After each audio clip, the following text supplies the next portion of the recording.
Today I'm going to be teaching you how to make pancakes.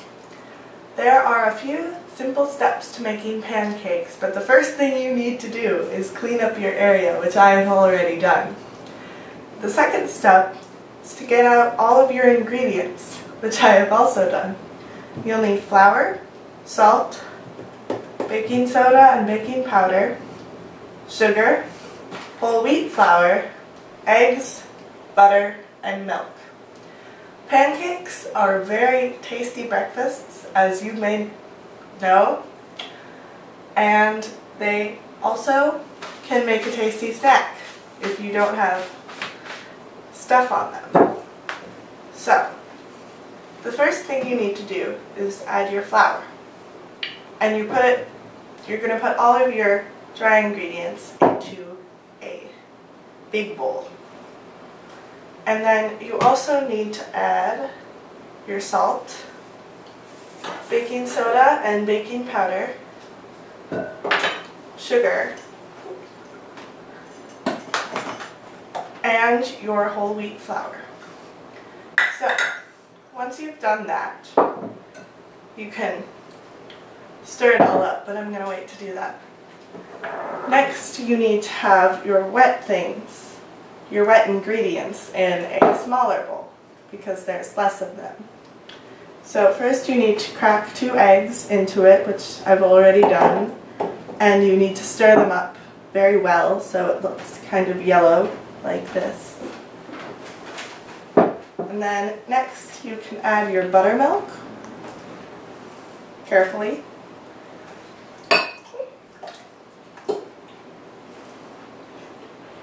And your butter.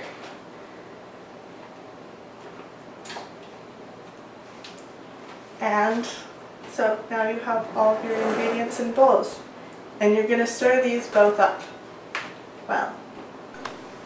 Now that we've gotten our ingredients all stirred up separately, we can put them together. You want to pour the liquid into the solid because it's a lot easier to stir up and get it all in there this way. So you pour that in there, and you want to stir it just until it's lumpy and all together, because if you stir it too much, the pancakes get hard and kind of gross in my opinion. So now that you're done stirring all of your ingredients together, it should look lumpy like I told you it would. So you can see how it's lumpy. And so now we are going to bake our pancakes. We're going to cook them actually. Baking is in an oven. And so you need a griddle. And your griddle can either be big like mine so it fits on 2 burners, or it can be small, like half this size, so it fits on just 1.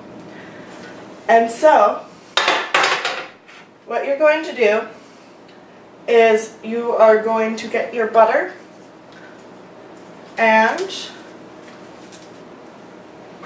unwrap it just a little bit, and you are going to turn on your fan first, and a light if you have one, and then you're going to turn on both of the burners about to medium heat.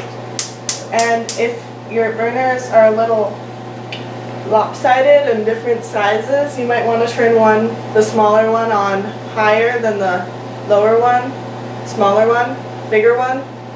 But if they're the same size, you don't have to worry about that. So you are going to butter your pan, and you don't want a lot of butter because then it makes your pancakes kind of gross and buttery. And they already have enough butter in them. Before you put the pancakes on, you should preheat it.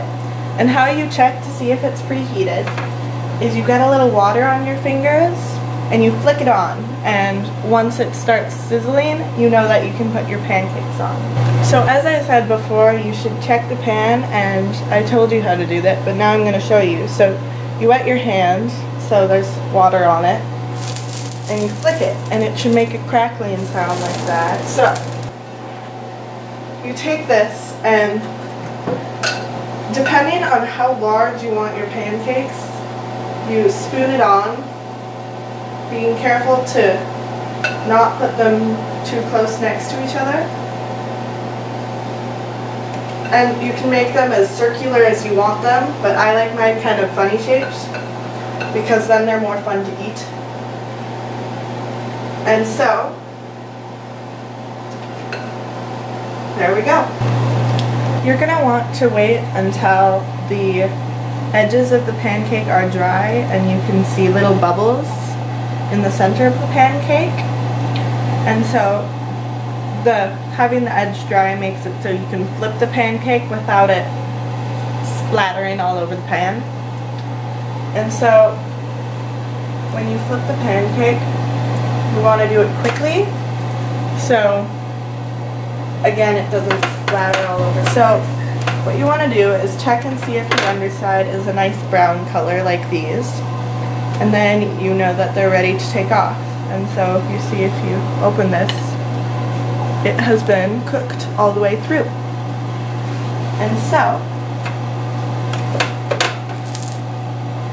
that's how you cook them.